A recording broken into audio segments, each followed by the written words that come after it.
naman sa sales. Yan, sales. Jet Yan. Lao! Jet Lao! Hoy, paano humandle ng mga barat?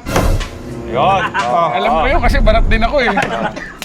Ayoko tumatawad sa telepono eh. Kasi hindi mo pa naman nakita eh. Yeah. Punta mo, tawaran mo, pag kaya ko ibigay, bibigay ko. Pero ako sinase-sense ko na kung bibilin talaga o hindi eh. Sa dami nung nakakausap ko. Sa experience So, wise. kumbaga alam kong interesado to, alam ko kung magkano kaya kong patawad sa kanya. Kahit kaya ko ibaba ng mas mababa. Pero normal yun, tatawad. Kahit sino tatawad eh. Actually, ang tanong lagi sa akin, hindi daw sila bilib magbenta sa akin. Mura daw ako magbenta. Kahit sino magbenta, kaya ibenta yon. Ang tanong daw nila, paano daw ako nakakabili ng murang motor? Wala namang ibang technique doon. Kailangan, pag tumawad ka sa kanila, hindi sila masasaktan. Kasi yung motor natin, baby natin yan eh. Yeah. So, grabe naman magtawad to sa motor ko eh.